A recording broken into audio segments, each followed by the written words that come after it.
Sometimes surviving COVID can be a punishment in and of itself, or a serious difficulty. Check this out. Leave your comments, ding the bell, share it with your friends, and subscribe to our channel. It's a flaming disaster. I just, you know, the fact that Americans we didn't elect a celebrity. You know, 3 million of us said, no, we don't want this guy.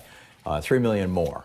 Just like we didn't elect George W. Bush. The Supreme Court put him in office. And frankly, Facebook put Donald Trump in office with a little help from a whole bunch of foreign oligarchs and, in Russia. I mean, this is, so now we've got this report, this 69-page report from the Centers for Disease Control, from the CDC, 69-page packet that was labeled for internal use only.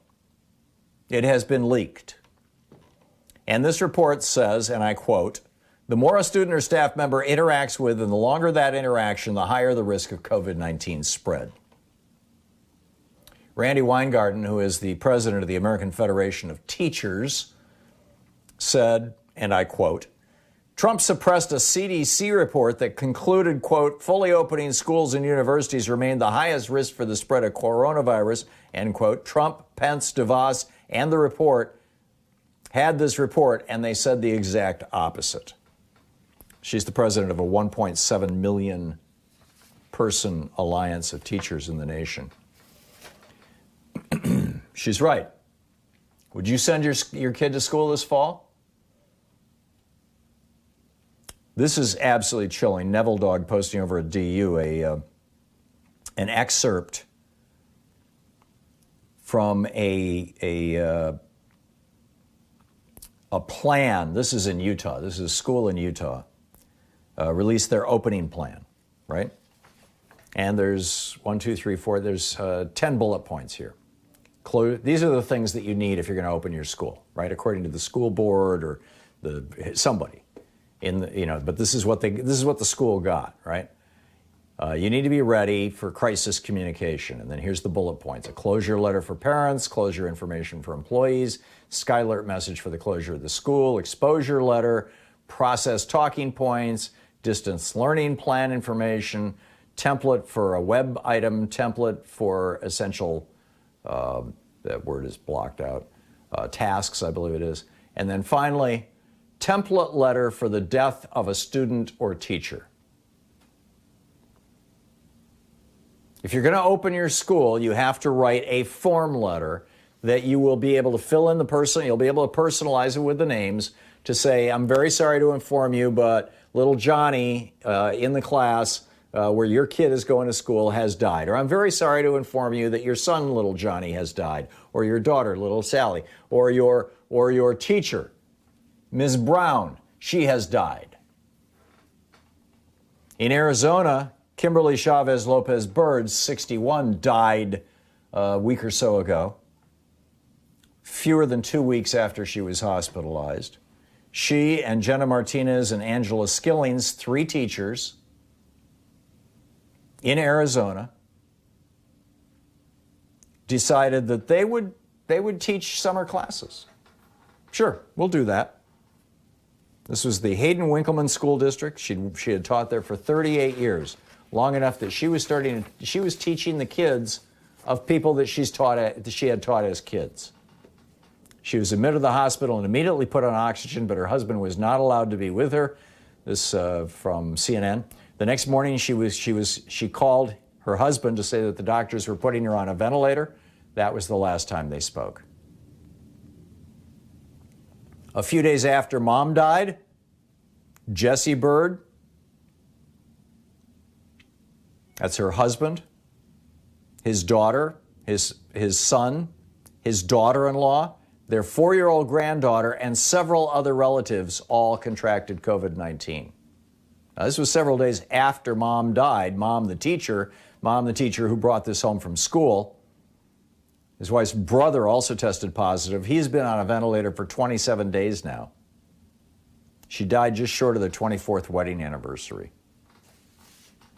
In Ohio, a 37-year-old man died from coronavirus after slamming the hype over the pandemic on Facebook. Richard Rick Rose, 37-year-old man from Port Clinton, Ohio, recently died at his home. He had posted just before he died on April 28th. He posted, "Let me make this is on Facebook. Let me make this clear. I'm not buying an effing mask." He spelled out effing. "I've made it this far by not buying into that damn hype." Today he's dead. He tested positive on July 1st. He died on July 3rd, 37 years old. Over on the Twitter feed of Cleavon Gilman, MD, he's a physician. I just a few minutes ago retweeted his pinned thread where basically he has turned his Twitter feed into a continuous thread of people who have died from COVID. And I'm just going to read you a few of them. This is from 6 hours ago. Dead girl. A 13-year-old girl dependent of a service member stationed at Fort Sill, Oklahoma, died from COVID at Comanche County Memorial Hospital. 9 hours ago, he posted. Yancy Alyssa from Fort Lauderdale, Florida, 11 years old, died from COVID at Broward Health Medical Center. 9 hours ago, he posted. Diana Ploss, New Hampshire radio host, has been fired after filming herself harassing a group of landscapers in a racist tirade. Okay, that's not quite the thread there. Let me just pull up this whole thread here and go through it. I had the wrong place. And I, he's like, yeah, let's look at these people who are dying. What they don't tell you about surviving COVID-19. This is a piece that was published at the Chronicle, the San Francisco Chronicle. SF Gate is their website. It's by Mike Moffat. The lucky ones, he's talking about people who have gotten COVID-19, the lucky ones, if you can call them that, recover, but not in the sense that their lives are back to normal. For some, the damage is permanent. Their organs will never fully heal. One of these nurses, Sherry Antoinette, she says, they may come back after discharge with a massive heart attack or stroke because COVID makes your blood thick as hell, or you may have to be on oxygen for the rest of your life. She says, COVID-19 is the worst disease process I've ever worked with in my 8 years as an ICU nurse. When they say recover, they don't tell you that means you may need a lung transplant. And her tweet then got this huge response from other people who had had COVID-19. Dan, I'm currently in the hospital after having a heart attack caused by clotting that resulted from COVID-19. I have a stent in my heart and need to wear a heart monitor vest at all times. Stephanie McCarroll, I went into acute kidney failure and needed dialysis. I now have asthma, chronic cough, and an irregular heartbeat, conditions I've never had before. Plus, I'm wiped out all the time. This is from Dr. D. Knight, a 20-year veteran nurse in New York City. These are my observations of hospitalized patients. 1, everybody is so swollen their skin has blisters and is so tight it looks like it's about to burst from head to heel. And skin is so dry and peeling and flaky that to slather Vaseline on every shift is almost necessary all over. Number 2, everybody's skin is weeping clear fluid and has sores, and the skin just slides off with the slightest turn or rub all over the body. Number 3, everybody's blood is thick as slush. Can't figure out what's making a clot like that, but it's dark and thick. Number 4, everybody's kidneys are failing. Urine dark or red, which could contribute to the swelling. We don't know yet. Number 5, everybody has an abnormal heart rhythm. Not sure of the cause. Number 6, at the slightest turn for some, it leads to their almost immediate death. Bathing, cleaning, and turning to prevent skin breakdown causes most to code blue, so a decision has to be made on what's most important. Number 7, everyone has a Foley catheter. That's a catheter up your urethra. And a rectal tube, because they are incontinent of bowel and bladder. Number 8, everybody is on a feeding tube. Everybody. Nurse Vendetta, V for Vendetta, tweets, I spent 10 days on a ventilator last night with ARDS, acute respiratory distress syndrome, and I'm still on oxygen. Going home is just the beginning of the next steps in recovery. Every aspect of my life has changed for the worse. Please wear a mask.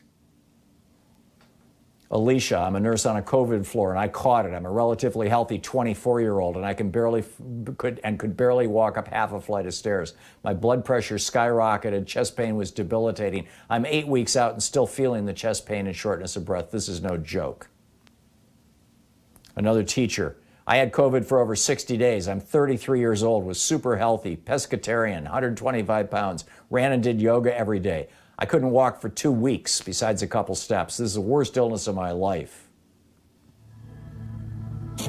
Hollis Charles, I recovered March 29th. Now after COVID-19, I have acute bronchitis attacks 3 to 4 times a month and I get winded walking to my mailbox. Gene Fisher, on right lung of first world train. Oh, there's pictures of lungs. I mean, it just goes on and on and on. There's people, this article in the San Francisco Chronicle, these people sharing their own experiences of COVID. It's mind-boggling.